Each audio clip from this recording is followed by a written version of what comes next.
Bonjour, bonjour, belles âmes. J'espère que vous allez toutes et tous très très bien. Nous voici aujourd'hui pour le tirage pour ce lundi 13 novembre 2023. Alors aujourd'hui, enfin pour lundi, nous sommes dans une nouvelle lune. Qui dit nouvelle lune, il n'y en a qu'une. Qui dit nouvelle lune dit peut-être alors déjà nouveau départ.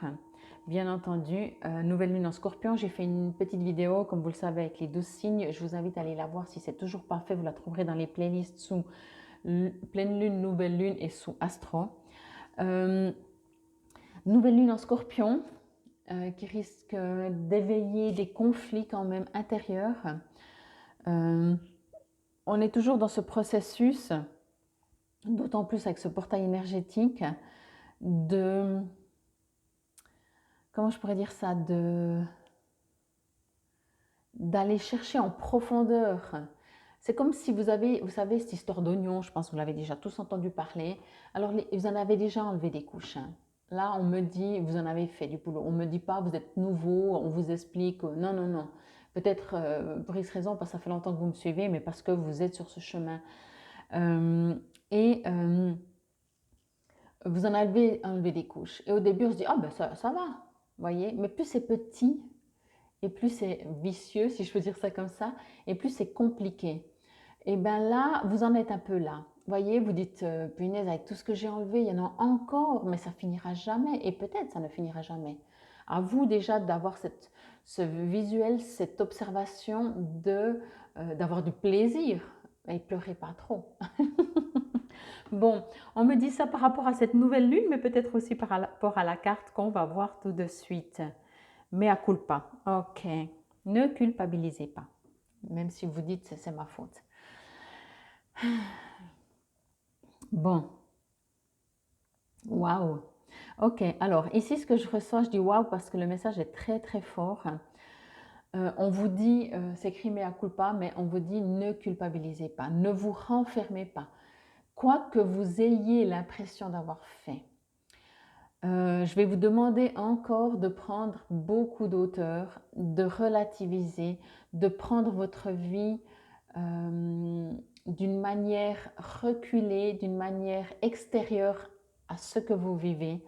Style, je vais prendre cet exemple parce qu'elle est vraiment pour moi très forte, comme Ho'oponopono, qui, si vous connaissez un petit peu, en dehors des désolé, pardon, merci, je t'aime, part quand même du principe, enfin il y a plein de principes, hein, bien sûr, je ne vais pas tout vous dire, mais que quoi que ce soit et qui que ce soit qui vit, enfin qui que ce soit qui vit quoi que ce soit, c'est juste, ok? Que si quelqu'un vous fait du mal, c'est parce que vous avez demandé inconsciemment d'âme à âme de vivre cette situation pour pouvoir vous élever. Je sais, c'est même moi, des fois, j'ai toujours dit qu'on est maso en venant sur Terre, parce que pour vivre certaines choses, il faut vraiment être maso. Mais comment faire autrement pour que vous puissiez vous élever, si ce n'est comprendre quels sont les endroits, les lieux en vous, émotionnellement, vos blessures, etc., qui demandent à être guéris. On vous insulte, par exemple, alors peut-être que là, ça va réveiller en vous toutes des blessures, mais soit vous restez dans vos blessures, soit vous vous affirmez. La personne qui vous insulte va vous permettre d'apprendre à vous affirmer. Ho'oponopono, pour revenir, c'est que quand une personne vous aura insulté 10 000 fois et que grâce à elle ou à cause, vous appelez ça comme vous voulez, moi je préfère dire grâce à elle, vous avez appris à vous affirmer et plus personne maintenant vous rabaisse, eh ben, au bout d'un moment, vous finissez par dire merci. Et je vous avais déjà dit ça, accusez si vous voulez les actes, mais pas les auteurs. Parce que les auteurs sont des âmes comme vous, comme moi, qui sont venus sur Terre pour jouer un rôle, pour permettre aux gens autour de nous de travailler ce qu'ils ont à travailler, et inversement pour nous-mêmes, que les gens autour de nous nous font subir des choses pour que nous, ça nous permet également de travailler. Ok.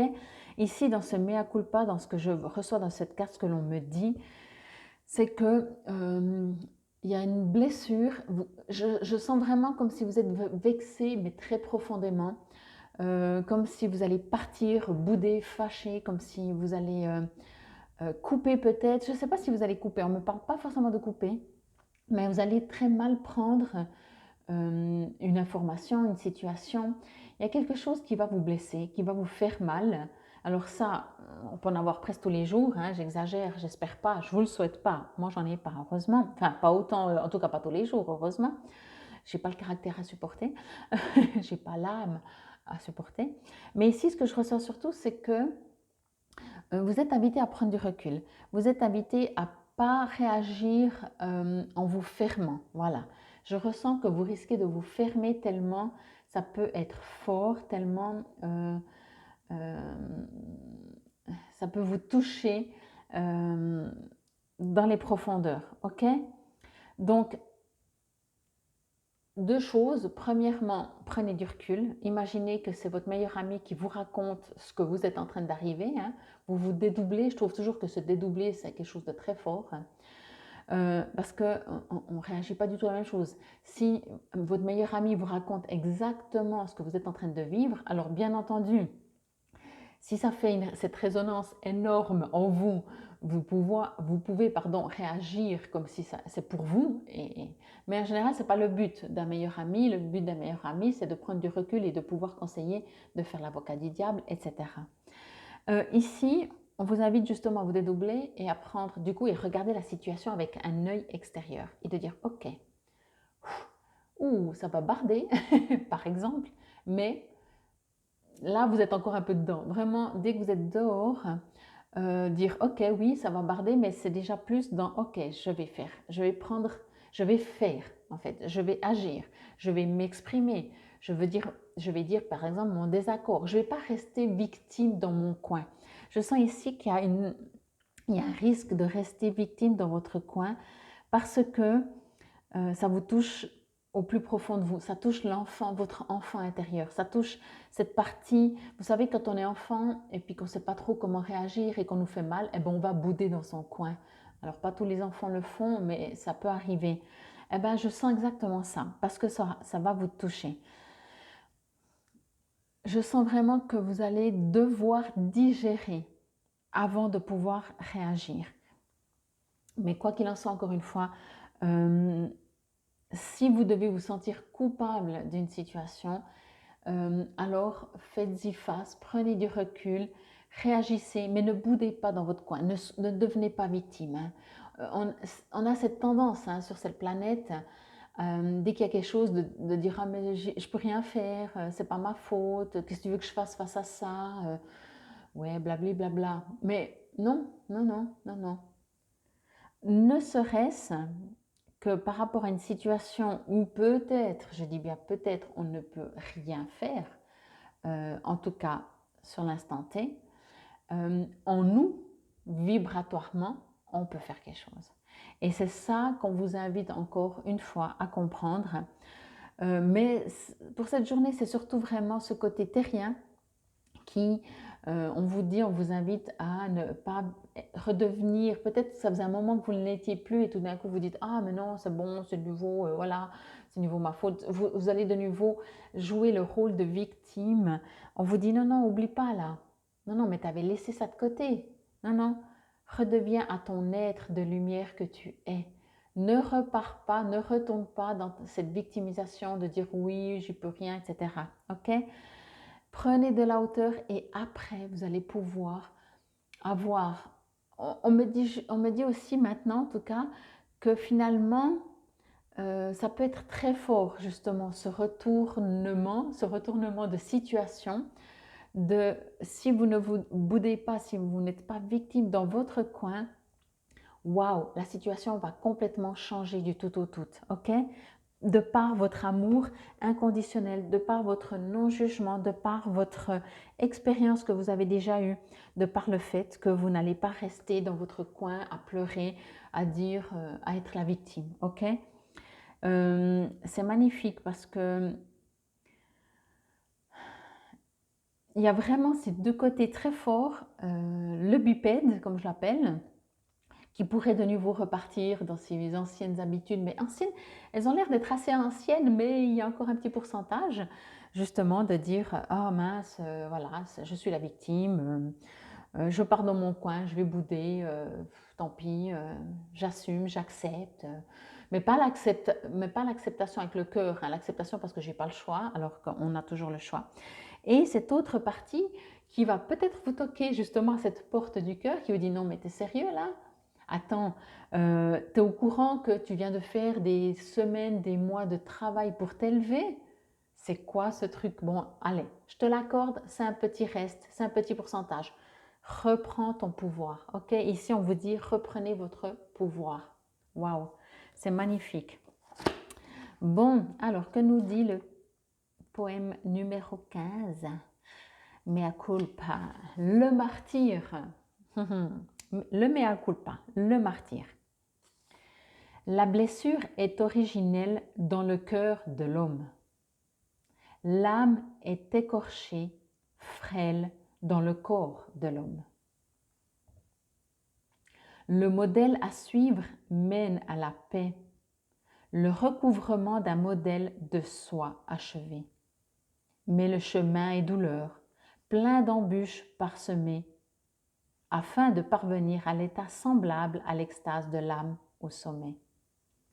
Et le chemin est long, le cépage y est si acide, à qui boit de raison et marche le pas avide. Il faut montrer l'exemple. L'homme alors devient guide. Le fruit de 1000 épreuves, la confiance pour seul guide. On croira l'acharnement, l'injustice et la poisse. Mais il n'y a pas de mal à plaisir au nom qu'une idée ou conscience croisse. Le modèle érigé en exemple est un guide aux âmes écorchées vives. Par le biais d'un homme à suivre, recouvrir le soi achevé qui ne marche pas le pas avide. Être pleinement est dur et difficile. Vivre le simple est une satire. Pardon. La quête d'ultime, cette folie n'est pas facile, mea culpa. Mais l'homme, lorsqu'il vient au bonheur, finalement, n'est pas martyr. Je vous ai dit, ici, on va vous rappeler toutes vos blessures, mais en même temps, on va vous dire, hey, t'as oublié là qui tu es vraiment? Je me rends compte que hier, pour la journée de dimanche, pardon, j'ai pas lu le conseil de l'auteur, veuillez m'en excuser. Je vous le lis aujourd'hui, si vous ne trouvez pas de sens à vos épreuves, alors donnez-leur-en un. Sur vos notes, tâchez de noter vos épreuves passées et d'en tirer un bilan dans le présent, afin de voir ce qu'elles vous ont apporté d'atout à ce jour et que vous pouvez mettre à profit pour autrui dès à présent. À mon avis, justement, pour cette journée, on va vous apporter une situation pour vous rappeler que vous étiez martyr et que voyez cet être, il a son troisième chakra, les yeux, la bouche, enfin il y a tous ces sens de communication qui sont là, qui sont prêts à être utilisés. À vous de les utiliser. Infinie gratitude, c'était cette guidance pour ce lundi 13 novembre 2023. N'oubliez pas, nous sommes en nouvelle lune, qui dit pleine lune et nouvelle lune, certaines personnes sentent la nouvelle lune encore plus agressivement, plus émotionnellement pesante. Comme toujours, ça passera. Prenez du recul et surtout, n'oubliez pas, vous êtes une belle âme, comme je le dis toujours, et vous êtes un être de lumière. Infinie gratitude. Namasté, belles âmes.